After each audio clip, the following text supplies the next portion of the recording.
I never really paid too much attention to what my tax refund would be, just sort of got what I got. But now with Monarch, I'm able to see what that refund will be. And now I know I can allocate that towards the renovation I've been talking about. Monarch helps you see where your money's going and where your tax refund will have the biggest impact, because you want to make progress with your money, not just look back and wonder where it all went. Monarch is the all-in-one personal finance tool designed to make your life easier. It brings your entire financial life, budgeting, accounts, investments, net worth, future planning, together in one dashboard on your phone or laptop. Feel aware and in control of your finances this tax season and get 50% off your Monarch subscription with code DECORATING. Unlike most personal finance apps, Monarch is built to make you proactive, not just reactive. Achieve your financial goals for good with Monarch, the all-in-one tool that makes money management simple. Use code DECORATING at monarch.com for half off your first year. That's 50% off at monarch.com with the code DECORATING. Stop! Don't make that mistake.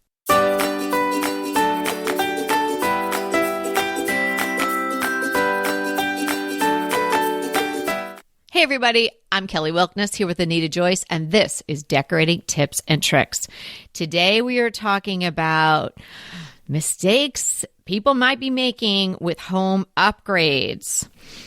Renovating is hard, but is easy to get swept up in the, while you're at it, why don't we fill in the blank, right? And not every seemingly wonderful upgrade is a good one. Mm-hmm. For you, for your budget, for resale. And so we're going to discuss a lot of those things today and talk to you about why you may want to reconsider some things that look pretty fabulous. That's right. There are a lot of things that you can do, and you think, oh, of course this is going to increase the value of my house. And sometimes it does, and sometimes it doesn't. And a lot of people find this the hard way. And you know, sometimes the problem is just that people spend money on things because they think they're going to stay in their house and then they end up moving. I mean, I've seen that many times where somebody puts in a pool. I knew somebody out here that built a beautiful new barn and then a couple months later they moved. And I'm thinking, ouch, you know, because that's just the way that works. A lot of stuff, you're just not going to get your money back. So we really want to help you make wise decisions. And we're not saying don't do these things, but just make sure, again, that you are making an educated decision so that you know if you're going to get your money back or not. Yeah. And if you're using these items, you're enjoying them, it's enhancing your life, no matter how long you're living in the home, it might be worth it. You have to consider all of that. Really have a good think on it and think about the way you spend your time, want to be spending your time, and how you actually will spend your time. The one that comes to mind right off the top of the head is a pool, and we might be discussing that today. You know, it might seem like a great idea, and you're picturing yourself, you know, with friends and family and a cocktail and floating around. But, you know, if you're working from early morning until late in the evening and your weekends are spent running around from soccer field to ballet extravaganza with your kids or grandkids or what have you, that might not be for you. But that's just one example of things that look really enticing and people think that, well, even if I don't use it, I'm going to make money back when I sell the house. With a pool in particular, real estate agents say you won't. Yeah, let's start off with the swimming pool since you brought it up, because they're very expensive and people do put them in and think they're going to use them. But sometimes they put them in and they don't end up using them. I have a neighbor who says he would love to just fill his in and pretend like it never happened. I think they got some use out of it earlier when they had grandkids coming, but now I guess nobody's using the pool. So that's a problem because there are maintenance costs, safety concerns, higher insurance, and it is just available for seasonal use. So this is something to really think about and make sure, because, you know, there's always something that needs to be repaired. And then if you don't want to keep on top of the chemicals, you're going to have to hire somebody. I mean, this house had a swimming pool when we moved in. So we didn't pay for the swimming pool, to have it built. But there are quite a few costs that we have spent. We've spent a lot of money on it already, but I will say in the summers, we are in the pool every day. So I feel like it's been worth it for us. And we are not near, there is no community pool out here in the country. So if you want to go swimming in the summer, you kind of have to have a pool. So it really, I think, depends on the area you're in. So I think where I live now, pools are very popular, but, up north, probably would not be as popular for sure. A swimming pool can definitely drain your budget. I have had, yes, thank you very much. I have had 3 pools. Some of them we purchased with the house. One we had to fix up. So basically took it out and put in a new one in the same hole. And one when we built the house from scratch, we put a big pool in. It was just something that I always thought we wanted. And we did use a lot, and it was when we lived in New York. So obviously we're not using it in the wintertime, but in the summertime we had company a lot. We were out on the East End, and so people would come to visit a lot, and the girls were little. But it cost a ton of money. It does. And the upkeep was also very expensive. And then when the girls were little, we had to have that safety netting all around it. So it didn't even look that great because you had to have, and then every time you wanted to use it, you had to go take the safety netting out. It was like the kind that went into the coping around the pool and the whole thing. But then when we moved to California, I thought, well, I've had pools in New York. I'm moving to California, which I didn't want to do at that point.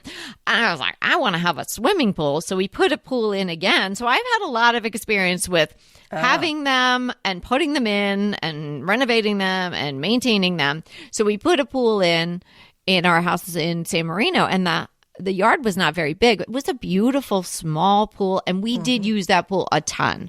That was probably the one that we used the most. The girls were at the right age. And we would have parties at the house, and they would just be in it all the time. And with the weather as it is here, we could be in it all the time.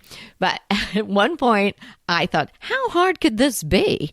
I'm good at stuff. I'm handy. I can figure this out. So I did research, and how do you take care of a swimming pool, and how do you avoid algae and all that. I was terrible at it.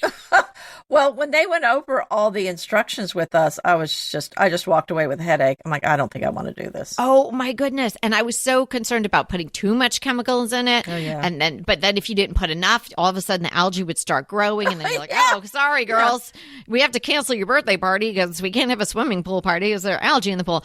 And then we had this guy who was the pool guy, and he was fine. He would show up every week and do the work, but then he never really billed us. And then he would show up like some random days. He did this to us twice. Show up like some random day in like November, knocking at the door, and like we owed him thousands of dollars. Oh my goodness. Because, once a week, you're like, ouch, already. Like, it's whatever it is, over $100 for him to come. But then he was terrible at billing. So when we built this house, I knew we weren't going to do a pool, but the girls really wanted it, but we're like, no.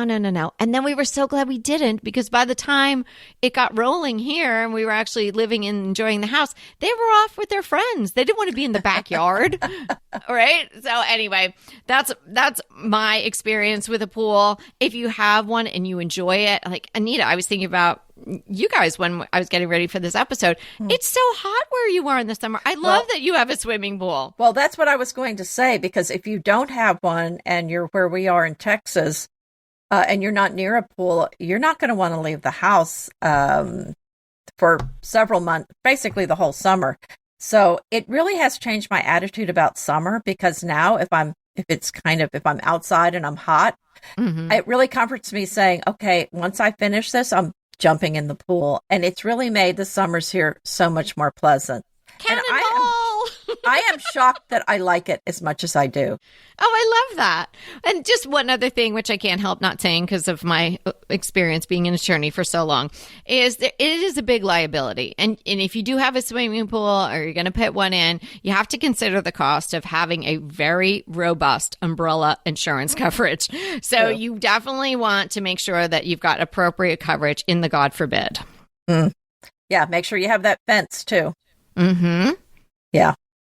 So good points. Okay, moving on, because we've spent a lot of time on that. Luxury kitchens. I mean, this one hits home for me because I really want one of those French stoves. I really, really want one. I have not put one in yet. Although I love a luxury kitchen, unfortunately, you are not going to get your money back for this. If you have a very fancy stove or a Sub-Zero refrigerator, you're not getting your money back. A fancy cabinetry, expensive marble countertops. These are things that in general you probably will not get your money back. You're going to get the money back for whatever is standard in your neighborhood. So you do need to know what's standard in your neighborhood. And if you're down too low, then that's going to hurt you even selling your house. So you really need to be mindful of what's around. But I just want one of those French stoves so badly. But a Le Cornu, I don't know. I think I know somebody that has one, and she said that when she moves, she will take the stove with her. And when I die, I will take the stove with me. Pretty much, yeah. Yeah, just clamp it onto her coffin, I think. I don't know about this one. I'm not sure that I agree that luxury cabinetry is a bad idea. Well, I think, what I said was beyond what is standard for the neighborhood. Okay, agreed. Okay, so yes, I think that having a nice kitchen can be a great selling point. It is a selling point for sure. Yeah. What I think is a problem, and what I really don't like seeing, is people that live with a kitchen for a long time, and then they're going to sell their house, and all of a sudden they're like, let's tear out the countertop and put something else in. Yeah. Don't do that. Yeah. If you enjoy your kitchen, whether just looking at it, having a cup of coffee in it, or actually being a chef in there, then, go to town if you're going to enjoy it while you're there. I think you're obviously going to get a lot more use out of your kitchen than you would out of a swimming pool. But where I think people get into trouble is exactly what you're saying about those stoves, because or appliances in general, because you can spend so much more for appliances that are not going to make the impact that they might make on you, Anita Joyce, or fill in your name, listener, right? Mm-hmm. Another person might not care about that. Maybe they're somebody who gets, food delivered, or they don't cook, or they don't even appreciate what those BTUs will be doing, or the physical beauty of some of those appliances. So I think that's where you can get yourself into trouble, because those high-end, very serious, gorgeous appliances can add so much cost. And also, if they had to be repaired, it's harder to repair those than you've got something like a GE monogram or something. Well, what you're saying is a point out where I am in the country, because you cannot get some of these fancier appliances repaired out here. It's very hard. Even Thermador, if the local appliance store doesn't sell it, they won't come service it. So I've run into some issues with just some of my appliances that aren't even exotic. So that's just something to be aware of. But if you really love it and it's going to make you so happy and you can afford it, go for it. But you can't expect that somebody else is going to appreciate that. But, honestly, I feel that way with my entire house. Like, I'm going to have, I live in like a pineapple. It's not going to appeal to everyone. There will be, right? There will be certain people that it appeals to. So, hey, I mean, certainly I have a very weird stove. It's, from 1929. So that's not going to appeal to everybody. Well, at least you didn't spend a lot of money on it. I certainly didn't. It just came with the house. Well, so they can just replace it. So I think that's fine. No, then I'm taking it with me wherever I go, even if I die. Just take it with me. It is heavy, but I will get it out of here. When Anita and I started our podcast, and then we started our online shop, Bespoke Decor, we were wearing so many hats and keeping so many balls in the air. And you know what helped make both successful was partnering with Shopify. Shopify was our third secret partner. And not just for ours, but for millions of businesses, Shopify is that secret partner. Shopify is the commerce platform behind millions of businesses around the world and 10% of all e-commerce in the U.S., from household names to brands just getting started. You can get started with your own design studio with hundreds of ready-to-use templates. Shopify helps you build a beautiful online store that matches your brand style. You can then accelerate your efficiency whether you're uploading new products or trying to improve existing ones. Shopify is packed with helpful AI tools that write product descriptions, page headlines, and even enhance your product photography. And best yet, Shopify is your commerce expert with world-class expertise in everything from managing inventory to international shipping, processing returns, and more. Start your business today with the industry's best business partner, Shopify, and start hearing. Sign up for your $1 per month trial today at shopify.com/DTT. Go to shopify.com/DTT. That's shopify.com/DTT. Spring is the perfect time to upgrade your everyday essentials with fewer pieces and better materials. I did just that. A linen closet clean out, and then I bought new sheets from Quince. I purchased the classic organic percale embellished sheet sets. They look luxurious and they feel even better. I first discovered Quince through their clothing, but their home collection has that same effortless quality and style. Everything feels thoughtfully made, and the materials are elevated, and the prices are not. The prices actually make sense. Quince is so fairly priced at 50 to 60% less than similar brands because they work directly with ethical factories and skip the middleman, passing on the savings to you. So you're going to get beautiful, high-quality pieces for your home without the retail markup. Refresh your home with Quince. Go to quince.com/DTT for free shipping and 365-day returns. Now available in Canada too. Go to Quince, QUINCE.com/DTT for free shipping and 365-day returns. Quince.com/DTT. So the next thing would be flooring fads. You might regret marble, exotic hardwoods, high gloss finishes, anything that is a fad. The problem is flooring is expensive, and this is a large area. And I have looked at houses where they have white tile all over downstairs. Good luck with that. Nobody wants that. I mean, somebody's going to have to factor in the cost of having all of that removed and replaced with something. So this is a real problem. And so you really need to think about how is a buyer going to look at this? So, just kind of look at what is standard flooring in your area. Again, you can put it in, but it may be a problem when you go to sell it if it's something that's a high-end expensive item that doesn't have mass appeal, or something that requires a lot of maintenance. Yeah, marble flooring, that's a thing that really makes a certain statement they might not want to be making, and not a lot of people want to make. That's very different than having marble on your countertops. So you'd really want to think about that. And trendy flooring, yeah, that is problematic. I would try to stay kind of in the real traditional, well-trodden, I can't stop myself with these puns today, path when you're talking about flooring, because it's a lot of space. It is going to clearly give the overall look, a certain direction.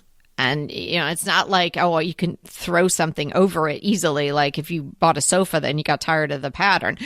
This is permanent pretty much, unless you're going to spend a whole lot of money to have it taken out or go over it. So you really want to consider that. People were doing the real Scandi look for a while. And if you love that, that's great. And if that works with your furnishings, but the really light blonde wood, I think it really had its moment.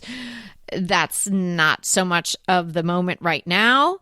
That's what I thought at the time. I thought, no. Yeah. Yeah. So something to consider. Yeah, that's a good point.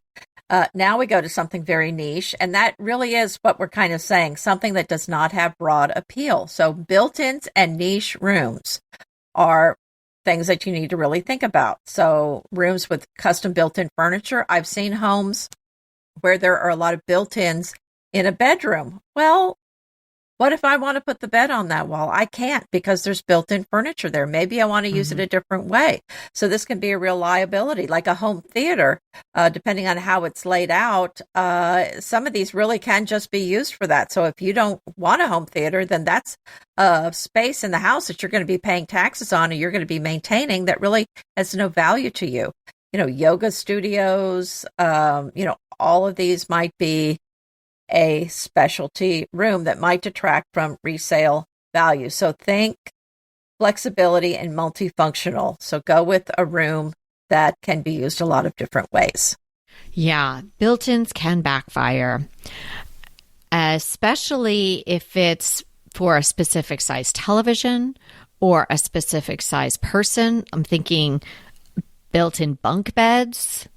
Your little kids are going to grow up, right? Yeah. And then that's not a room that can grow with them because you've got bunk beds built into the walls. There are so many great images of these darling little bunk beds, and they're built in, and they have interesting carpentry going on, and some of them have little fabric sort of, coverings that can roll over. They're so cute, and you could paint them colors. I mean, I love them, but you're really limiting the use of the room and having the room grow with the person who is in it. And then what are you going to do? Just close the door and wait for, grandchildren or to sell the house? So that seems silly. Or if you make a built-in for a certain size television, and then maybe you get the Samsung frame, or you change your TV, or something happens, and then you've got this big giant square rectangle.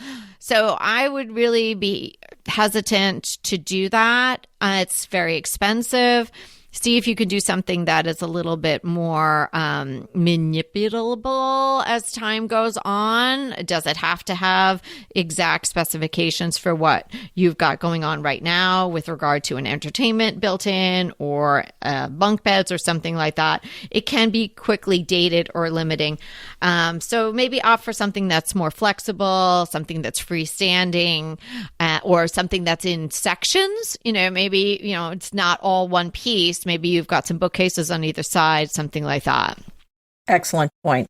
The next thing I want to talk about, we've kind of talked about this already, but basically it's the over-improvement trap. And this is where you over-improve for your neighborhood. We talked about looking around to see what is being done in the homes in your neighborhood. So if you go pretty far above what other homes have, the price per square foot that is going to be used to sell your house is going to be based on the other homes. So if they have stuff in their house that's a lot cheaper, that's how they're going to price the square footage on your house. So just think about that. $150,000 kitchen in a $400,000 house is really not going to be a good investment.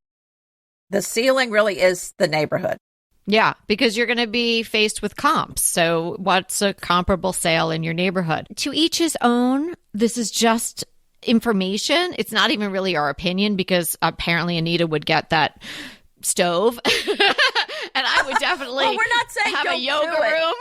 We're just saying, just be aware. Just know, just have your eyes wide open going forward, that you making conscious decisions. Yes. And that you're not blindsided by what your decisions. Yes. And we've both done our share of renovating and building and whatnot. And it is so easy to say, while we're at it, and the contractor is like, well, if, it's just this much more, my crew's all here. Why don't we? That happened to us when we built our home from scratch. I had no intention of having a fully finished basement with a full bathroom and like 2 other rooms. When I think back to that probably house, did add value, though. It may have, but it still costs you money. It's not like while we're at it, we'll do this for free. No. For the amount of time, it just seemed like, oh, that makes sense. Oh, why finish it off? Yeah, sure. We clearly knew we weren't going to be in that house for forever. And it's not like we have giant families and people were coming every weekend. Like, I didn't even know who was I going to put down there. I was actually thinking, how am I going to fill I had to get more stuff and fill these closets. So that was just silly. I remember thinking back to like going down there, like, why did we do this? Was this a daylight basement or just was it dark down there underground? God, I think there was some daylight. I don't really remember. Because it really depends. If it's a daylight basement where you can walk out and you can have big windows on the back. Then no, it wasn't like that. No. Oh, if it felt basement-y in there, then Well, let me tell you. After while we're at it, it didn't look basement-y. It might, but there was no daylight. Okay, got it. How about that tankless water heater? Boy, have I been on the edge of this a few times in my life. Well, I don't know why they're saying that because we've had tankless water heaters. We have them in this house. And I've only had a problem once in the previous house where the water was too hard and it kind of gunked it up. So we had to put in a water softener. Other than that, I've never had a problem. Okay, interesting, because when I was doing the research, and that came up a few times, and I don't know what's the problem. I don't get it. Well, my plumber, who I trust implicitly, Robert, you're fabulous, thank you. We had a water heater here, one of the traditional ones, the tank ones, and it pooped out after however many years, 10 years, and we needed to replace it. And again, I revisited with him, should we have a tankless? Because we put a new one in when we first moved in. And he's like, no. He said he finds people have a lot of problems with them, and the install cost is more, and you have to have electric there. So I would have had to have the electrician come and have a plug there, which I didn't have. If you have that, of course, you don't have that problem. There are retrofits involved. The cost of the unit is more, and it's not very cost effective in warm climates, he says. Oh, well, I will say in both of the houses that I've had it in, it was not a retrofit. It was original. Okay. So that might make a difference. Yeah. But, and if your electricity goes out, well, you got a problem. Well, if your electricity goes out, you've got a problem. Which brings me to another one, because we actually put in a full house generator in our other house, and we ended up moving a few months after we put that in. And let me tell you something, that was kind of a sticking point because the person buying it did not want to pay for it. Oh, I remember that. Ooh, yeah. And so finally the buyer just said, well, I don't want it. I'm not paying for it. Just go ahead and take it. And we said, well, okay. So we did. And then after that, within the next year, there were at least 2 to 3 weeks in Houston where the power was completely out. So I'll bet they regretted that decision. Karma. That's all I'm going to say about that guy. Well, it's fine. We took it with us, so it worked out okay. So what about wall-to-wall carpeting? What about it?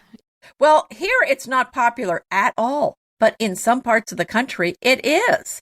Yeah. And so I'm going to tell you, if you're putting in wall-to-wall carpet, think again before you do it. Make sure you're going to get your money out, because a lot of times people are just going to rip it up. In fact, when we were selling a house long ago, it was our first house. We had a renter in it after we moved out. The dogs messed up the carpet. We ripped it up. I had a contract. I bought some carpet to put in. And meanwhile, we got a contract on the house, and they were going to put the carpet in, between when we got the contract and when we were closing. So I asked the buyer, do you want this carpet? And through the agents. And then the answer back was no, he's just going to stain the concrete. Oh, yeah. So I called the carpet people really fast and said, just cancel my order. They said there is a restocking fee. And I said, I don't care. Yeah. Just go ahead and charge me. It's a lot less than paying for the whole bill. So I think that happens a lot where people are going to rip up your carpet anyway. So think twice if you're just going to put in carpet to sell your house. Yes.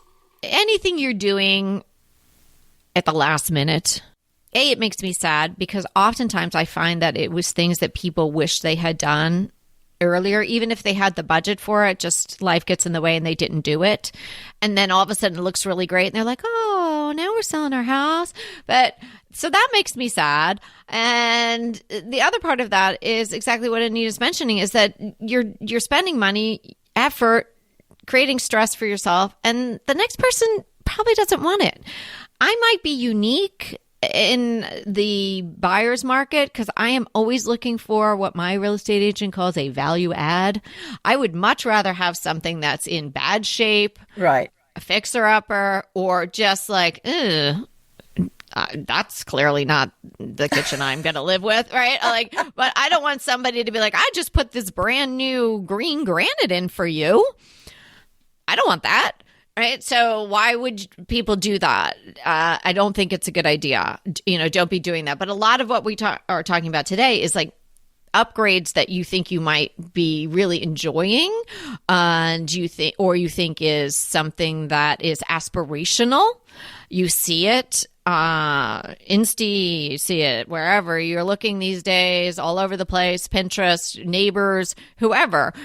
It's aspirational for a lifestyle that maybe you don't live, and maybe you won't live for a long time. Like I started saying in the beginning, if you've got, if you're thinking about putting in a pool, but you're a person who works from sun up to sundown, and then you're busy all weekend out and about doing other things, when are you going to go in that pool? So think about it. If you're creating a media room and you watch a movie once every couple of months, why are you making a media room? It's just going to be this dark room off to itself that you spent a lot of money on. And it's going to kind of be an albatross. If you want to do yoga, but you don't have a yoga practice yet, why are you going to make a giant yoga room? So what you're saying is make the house to how you actually live, not to be aspirational, to how you would hope to live at some point in the future. Yes. All what I said is exactly what you said in like 5 words. Uh-huh. Once again. Okay. Well, moving on to highly personalized design choices. This is, I'm going to say, a big category. Bold wallpaper in every room, built-in aquariums, converted garages into hobby studios. You can't just say built-in aquarium and expect me not to say anything. Overly themed spaces, extreme color palettes, elaborate play structures in the backyard, or maybe, dare I say, in the house. This is the kind of stuff that is going to bite you. And I'm going to tell you, we looked at a house.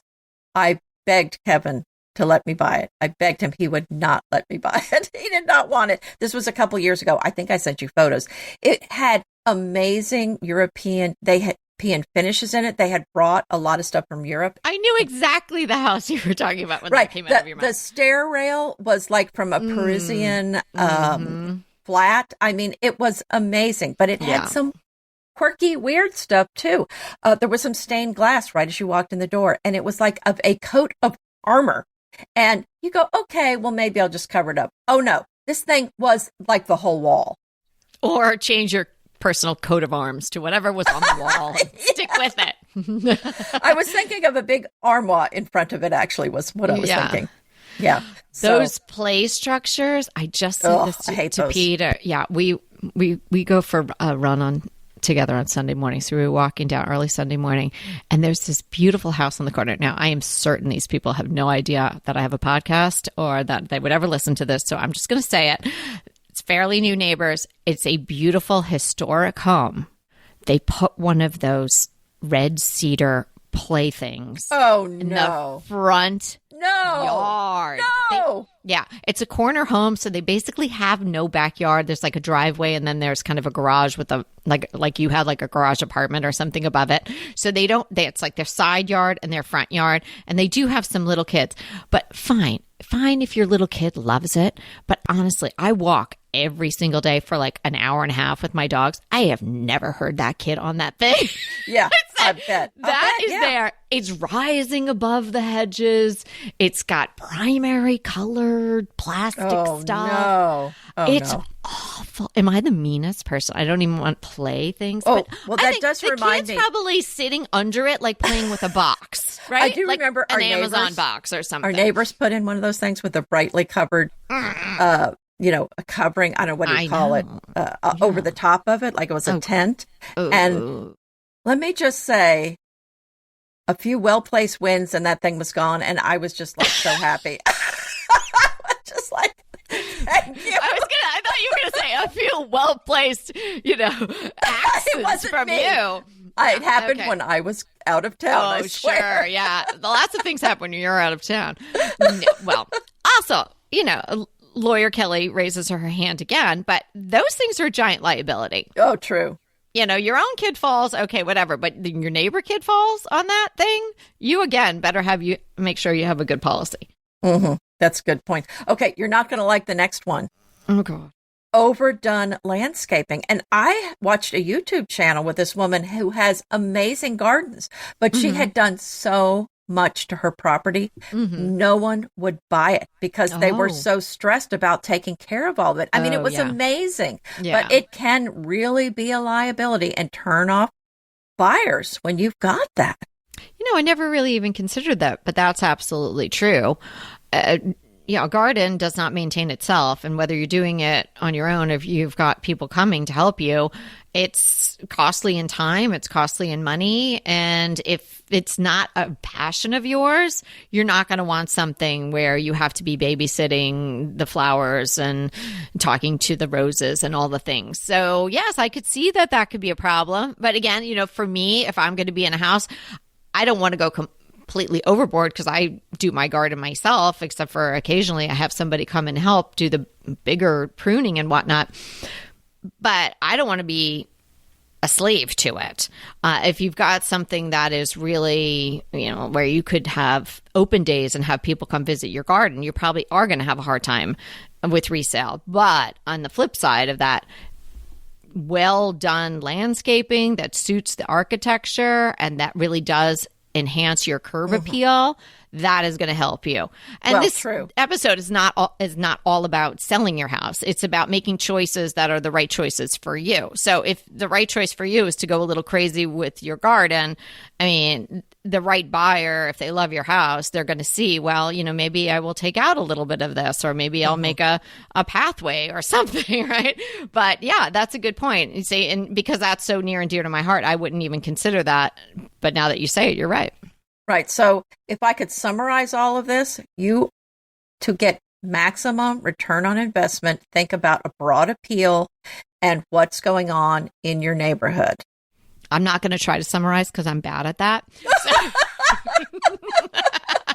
You did a good job. I'm going to tell you my crush now. It's absolutely adorable. And it is from Target. And I really don't go to Target very much anymore. But I was looking for fabric lampshades that we are absolutely enamored of. And I love gingham. I honestly would have loved it if it was more charcoal-y or black. But it's brown. It's a very lovely dark mocha brown and white gingham pleated lampshade from Studio McGee for Target. And it's $20. Wow. Is this like a kind of a 10-inch one, kind of the regular standard size? It is. I can tell you the exact specs. It's like 13 by 13 on the bottom, 10, 8. In the description, it says it's a drum, but it is not a complete drum. It's kind of a modified drum. So it's somewhere between a drum and an empire. It definitely slants up to the top. I mean, you can see that from, I don't know who. Is this something you bought online or in person? I bought it on the line. Oh, on the line. Oh. Yep. Excellent. They call it a slip uno. They mean the kind that goes over the bulb. Oh, I hate that. Ugh. I hate that, but it's not too big. And for $20, I'm dealing with that. It's fine. True. That is a great price. Yeah, and it's not a lamp that other people are turning on and off so they don't knock it crooked and I have to fix it. I'll put the link in the show notes. I have not crushed on tea lately, and I do get questions about my favorite tea. And this was a gateway tea for me into the Earl Grey because, as you know, I have not been a fan of Earl Grey, but I love this particular tea. So this one is mango and bergamot, which, as you know, bergamot is what they put in Earl Grey. And I love this tea, and it kind of opened my mind to trying Earl Grey. That's why I said it's kind of a gateway, a tea. But it's Whittard of Chelsea, and it's in a beautiful tin, and they have it at Amazon. It's really delicious. It is a loose leaf tea, which really is, I think, the best way to go. And I've included in the show notes a link to a tea strainer because you're going to need one if you don't already have one. Oh, perfect. You get the whole shebang right there. Bergamot is one of my favorite scents, and Earl Grey is my favorite tea, so I have that every morning. Well, thanks so much for hanging out with us. And remember, we're here to inspire you to create a beautiful home. Until next time. Fabulous, fun, wow, even better than I had hoped or expected. These are just a few of the words used to describe a DTT design consult. We've been doing consults for many years, and boy, are we good at it. And people are loving the results of the advice and suggestions that we make for them. It's so easy to schedule a consult with us. Just simply go to our website, decoratingtipsandtricks.com, and click consult. There you'll be led through the very simple process. And sooner than later, you, I, and Anita will be discussing your home in detail. So sign up for a consult today. Let us help you design and decorate the home that you want and deserve. Looking forward to talking to you soon.